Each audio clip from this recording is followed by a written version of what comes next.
Alright, Bonehawks, this video is all about Mortal Kombat 1, and today we are ranking all the characters from ease of use, from beginner friendly up to big brain. And I want to give a shout out for this video idea to Dylan, who said, do you think you can make a tier list ranking the characters by how easy and challenging they are for new players? So, yeah, the beginner friendly characters are obviously beginner friendly, and the big brain ones are like, maybe don't start here if you're just learning. So, that being said, let's get into it. Accept your death. Okay, so that has the DLC characters on here for some reason because they're not out yet, so we're just going to kind of ignore those. We're going to start at the bottom. Reiko I actually put in the intermediate tier. He is kind of a brawler, but he does have a command grab, which can be a little bit tricky for newer players. But his game plan is fairly simple, rush you down. He has the Shoryukens, which are like a super good like anti-zoning tool to kind of help him get in. And then he gets in and just mixes overhead, low, throws, standard throws. So like his game plan isn't super deep, but learning the command grab aspect and that kind of thing isn't exactly what I would call beginner friendly. That being said, it's not super hard either, so I kind of have him in the intermediate tier. Next we have Natara.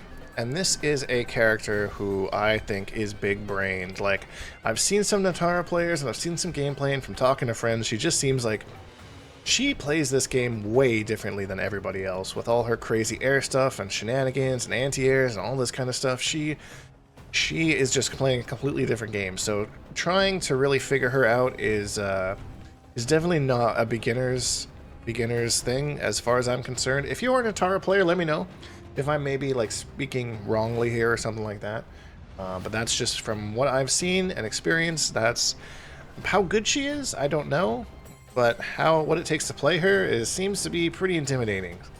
The next one, and this is my first beginner friendly character, is Liu Kang. He is your pick up and go character. Ed Boon, I believe, said at one point he wanted a character that your grandma could pick up and play, and that has always been Liu Kang.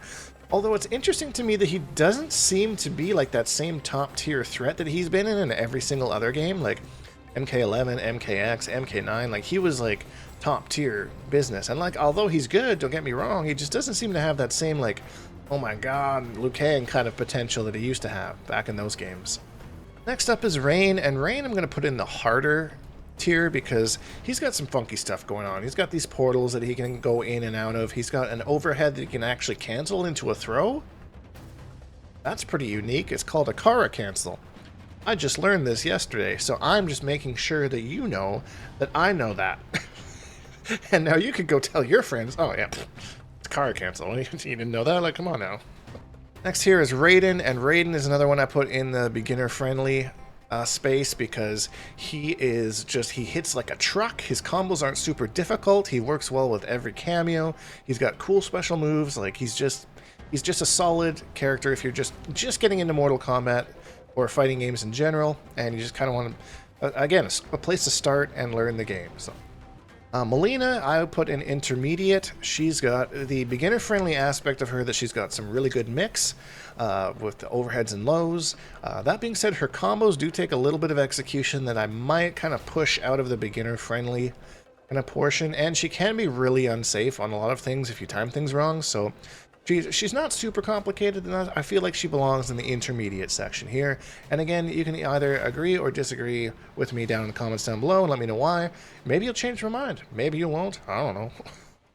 Kung Lao is another one who I think is an intermediate character. I wouldn't argue against him being in the beginner friendly per se. Like he's right on kind of the cusp for me. I just put him in the intermediate because again, he can be super unsafe on a lot of things if you use him improperly, and his combos take a little bit more execution that might be maybe a beginner-friendly character like Liu Kang and Raiden might take.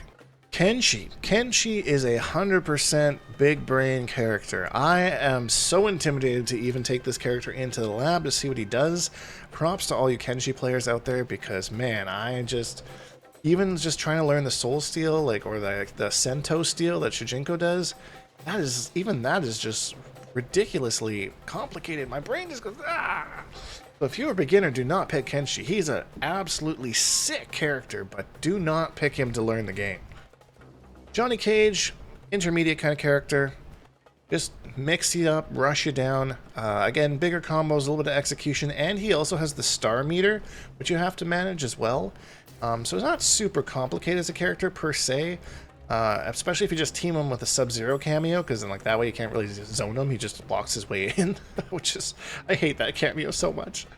But yeah, other than that, he's pretty basic, just mix your shit up, throw you, and then gets his like star power thing going, so there's a little bit of meter management there, but I don't think I wouldn't put him in the harder territory, and I don't think I'd put him in beginner either.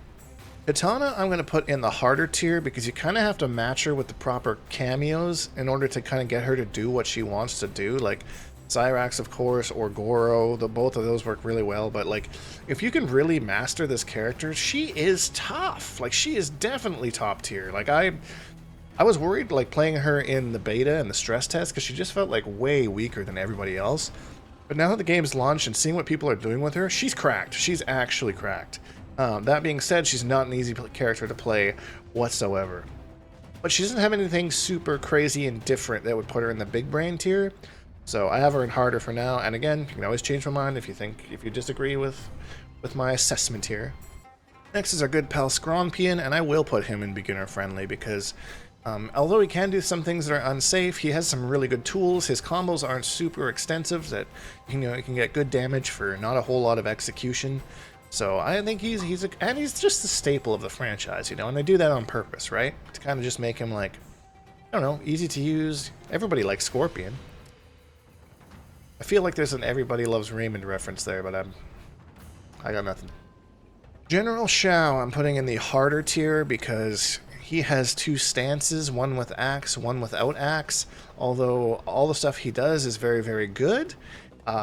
Learning two different movesets and balancing two different movesets with a character is not a beginner-friendly thing, but I don't think it's deep enough to be big brain because he has some pretty crazy plus frames and all that kind of stuff there. So Sindel, I'm going to put in intermediate. She's kind of a I would maybe entertain the idea of harder, but I'm not really sure. She looks like she's a little bit more of a projectile character, but she does have some kind of cameo effects where she kind of can cancel your cameo or steals your cameo or that kind of a thing.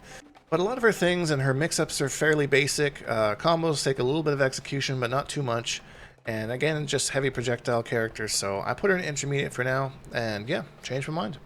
Ashra, I'm definitely putting in the harder tier because she's got the couple different stances she can switch between. Her combos look a little bit difficult. She's got some crazy like side switch stuff going on, so definitely probably not an easy character to play, but certainly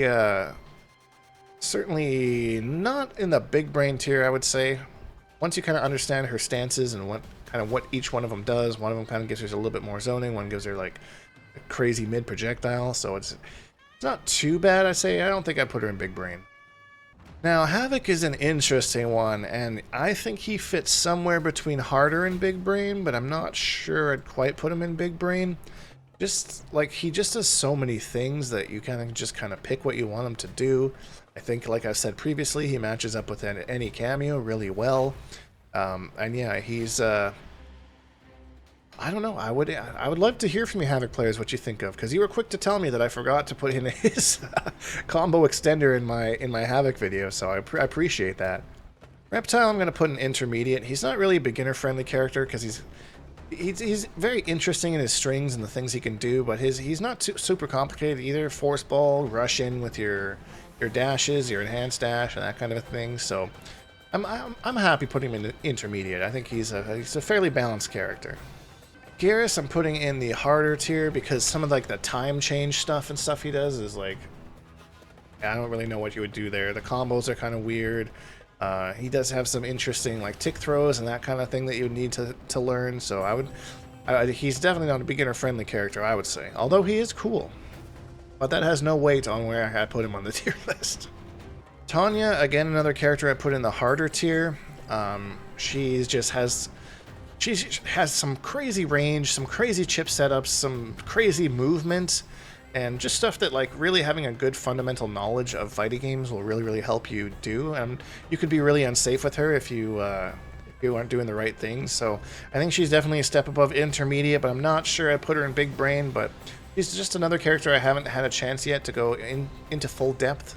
I'm still working my way through the cast, and like I'm kind of going as like ones I've been interested in, so right now I'm kind of searching on Rain and what's Rain's doing. But yeah, so Might have more, might change my mind later, but this is kind of just from watching tournaments and seeing her gameplay. This is kind of where I put her for now. Baraka, I would say, is somewhere between intermediate and beginner friendly, but I'm going to put him in beginner friendly because it's very clear what he wants to do. He's got big damage combos, and they're not super hard to do. Pairs well with most cameos, and of course we got the Cyrax one if you want to make it like really brain dead easy. So, yeah. Which, you know, I was playing around with Baraka, and he only really wants to do a couple different things, and it's too bad because I really like the character. I was hoping to have a little bit more depth to him, but at the end of the day, it doesn't really surprise me. He's just like an in-your-face rushdown character. May I'd put as intermediate because she is a little bit harder to use. She lacks some decent mids, which can be made up for with some cameos, of course. But even just that sentence in itself kind of takes her out of the beginner-friendly portion of it for me. Not to mention she's got her lantern with her lantern setups and stuff, which kind of are a little not really beginner-friendly. But I don't think she's that complicated to be put in the harder tier. I played her in the beta. And she was a lot of fun. Her combos weren't that hard, but just kind of figuring out what her game plan is, what she wants to do, that's kind of what made it tough for me. Smoke, I'm also going to put in intermediate because we see him a lot in Combat League, and I'm sure if you've gone in there, you have. That being said, being safe with him is a lot harder than you would think. But if you can do that using kind of his dashes and things like that and his staggers, he's a perfectly fine character, but you can also misuse him and use things that seem very strong, and then you're full combo punished, and you look silly. So, put him in the intermediate tier. I don't think he's complicated enough to be in the harder tier. But yeah, Sub-Zero, I'm putting in intermediate because it's just hard to use this character. He's just the consensus is pretty clear across the board. He's not very good. Everybody loves Sub-Zero. Sub-Zero's awesome. It's just, in this game in particular, he's just not very good. I expect him to get some buffs down the line because, like, oh, he's a staple. You gotta have Sub-Zero. You can't not have Sub-Zero. But, you know, in this game right now, kind of smelly. And last but not least, not to scratch my own balls here, but I'm putting Shang Tsung in the big brain tier because Shang needs to be able to warp into opponents and understand the whole cast to get like the maximized damage and optimization that this character wants to do. Now, as a standalone character, I'd probably put him in the intermediate just as like the Shang Tsung version alone, but to really get the most out of this character, you really have to know the entire cast and at least a little something with everybody. Because yeah, he gets a plus 49 restand into steal your opponent's form. So you have to be able to know that's really good. You need to have something to do with that.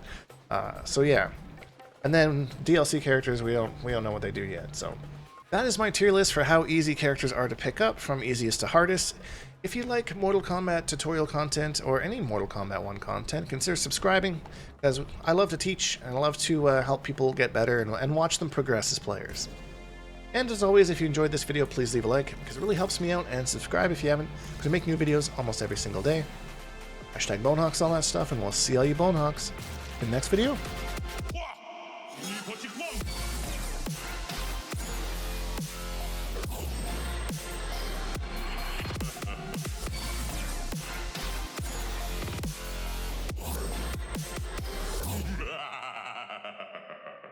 Accept your death.